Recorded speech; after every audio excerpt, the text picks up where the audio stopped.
আসসালামু আলাইকুম রহমতুল্লাহ। ঢাকা বিশ্ববিদ্যালয়ের ছাত্রছাত্রীরা আসলেই কি বিবেক বর্জিত হয়ে গেল? তাদের কি আসলেই এতটা নৈতিক অধঃপতন হলো যে লাঠিসোঁটা মানে বাহিনীতে পরিণত হয়ে গেল তারা? আগে ছিল, মনে করেন আওয়ামী লীগের সময় ওদের বলতো হেলমেট বাহিনী, এখন তো দেখছি নতুন একটা বাহিনী হয়েছে লাঠিয়াল বাহিনী। কথায় কথায় লাঠিসোঁটা নিয়ে আক্রমণ করে। ওরা গণতন্ত্র মুক্তি তোরণ ওখানে এসে ঢাকা কলেজ সহ 7 কলেজের ছেলেমেয়েরা তারা অবস্থান করছিল, যাতে করে প্রো ভিসি যে আচরণ করেছে তার জন্য সেখানে যায়, মার্জনা করে বা ভিসি সেখানে যায় যে তাদের আশ্বস্ত করে, যাই হোক এরকম। ইনারা আবার লাঠিসোঁটা নিয়ে গেল। তাহলে এরা যে এতদিন গণতন্ত্র, বৈষম্যহীনতা এইসব কথা বললো, আন্দোলন করলো, মিছিল মিটিং করলো, সেটা এদের লোক দেখানো।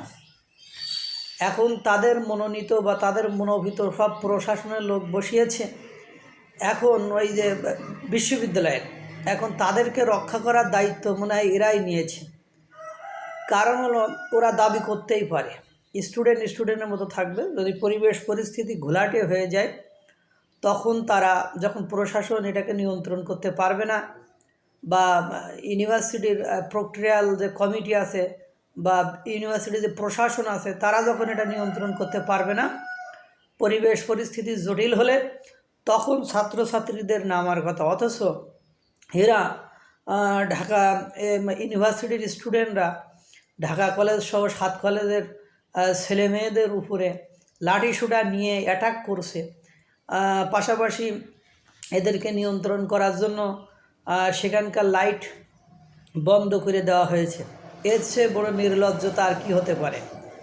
যে ঢাকা বিশ্ববিদ্যালয়ের ক্যাম্পাসে আমরা পড়াশুনো করেছি, সেখানে বিদ্যুৎ যায় না, সেখানে কোনোভাবেই বিদ্যুৎ যায় না। আর সেই স্থানে লাইট বন্ধ করে দিয়ে পরিবেশ পরিস্থিতি নিয়ন্ত্রণে আনার চেষ্টা করেছে প্রশাসন। সবচেয়ে আশ্চর্যজনক কথা, ইডেন কলেজের মেয়েরা তাদেরকে ভুয়া ভুয়া বলে স্লোগান দিচ্ছে। সেখানে প্রধান সমন্বয়ক হাসনাত আবদুল্লাহ ছিলেন, যিনি সারা বাংলাদেশের ন্যায় নীতির কথা বলে মানে মুখে ফেনা তুলে ফেলেন এবং চিৎকার চিল্লাফিল্লা করেন। এখন ন্যায় নীতি তোমার কোন জায়গায় গেল? মানে ঢাকা কলেজ আর 7 কলেজ আর ঢাকা ইউনিভার্সিটির মাঝখানে দাঁড়ায় কুতকুত খেলার মতন ভুয়া ভুয়া স্লোগান খাইলা।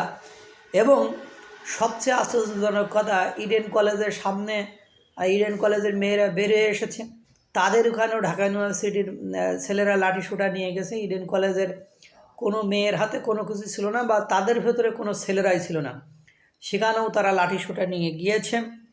এবং ঢাকা মানে ইডেন কলেজের মেয়েরা তাদেরকে ভুয়া ভুয়া স্লোগান দিচ্ছে। এবং আমরা একসময় জানতাম যে ওই যখন গণ অভ্যুত্থানেরও আন্দোলন করেছিল, পুলিশদেরকে ছাপড়ি বলতো। আজকে দেখলাম ওই শব্দগুলোই রিপিট করলো হলো ইডেন কলেজের মেয়েরা। ঢাকা ইউনিভার্সিটির ছাত্ররা এখন ছাপড়ি হয়ে গিয়েছে, অর্থাৎ পুলিশের মতো আচরণ করছে, খুনিদের মতো আচরণ করছে। তাদের হাতে সব লাঠিসোঁটা। আমরা নিরস্ত্র, আমাদের কাছে মেয়েদের কাছে, আমরা তাদের বোন হয়ে আন্দোলনে ছিলাম, আমাদের কাছে ওরা মানে লাঠিসোঁটা নিয়ে এসে আমাদেরকে রুমে ফিরত যেতে বলে। এই হলো অবস্থা। তাহলে বোঝা গেল যে আন্দোলনের যারা সমন্বয়ক ছিল তাদের আর 2 পয়সা দাম নেই। ওখানে হাসিবুল কাদের সমন্বয়ক, হাসিবুল কাদের, হাসনাত, এদেরকে 2 পয়সা বেল দিল না, এদের 2 পয়সা দাম দিল না, এদেরকে এখন মূল্যহীন গণনা করলে। এবং ঢাকা ইউনিভার্সিটির বর্তমান যে প্রশাসন আছে, এই প্রশাসন কোনোভাবে নিরপেক্ষ ভূমিকা পালন করছে না, তারা পার্শিয়ালিটি শো করতেছে, বা তারা বিভিন্ন সময় আমি দেখলাম একটা মহলকে সুযোগ সুবিধা দিয়ে যাচ্ছে।